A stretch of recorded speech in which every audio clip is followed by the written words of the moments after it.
Земјоделците си ги бараат субвенциите, не отстапуваат од барањата. На нозе се кренаа земјоделските здруженија кои стојат на ставот дека без субвенции нема напредок во аграрот. Од некои експерти со рогови, кои што исто така кажуваат дека субвенциите што досега ги возуваше владата во аграрот се фрлање пари во овие бурина без газери. Тоа е срамота, се каже.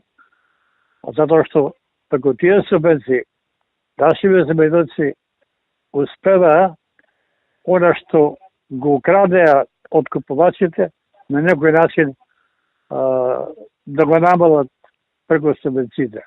Че субвенциите се дава за да се подобрат состојбите во аграрот на оние земјоделци што живеат од земјоделството и тие со тие средства да обезбедат поголемо производство за потребите на нивните семејства.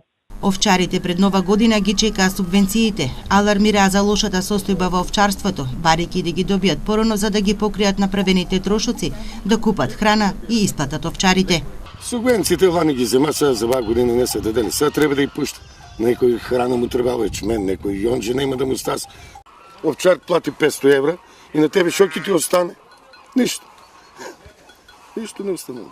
Во интерес на нас, земјоделците, тоа е голема помош.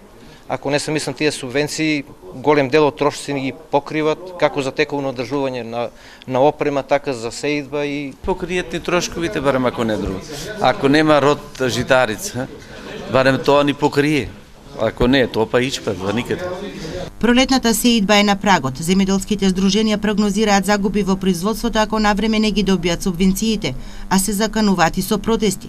Министерството за земјоделство бара начин да најде решение кој нема да се коси со законската регулатива. Социјална или развојна компонента, намалени обработливи површини, намален сточен фонд, намалено производство, зголемен увозот на храна, контрадикторни резултати од ефектот од земјоделските субвенции. Најголем дел од средствата за финансирање одат за поддршка на приходите, а само мал дел се инвестира, посочија во еден од извештаите експертите на Светска банка.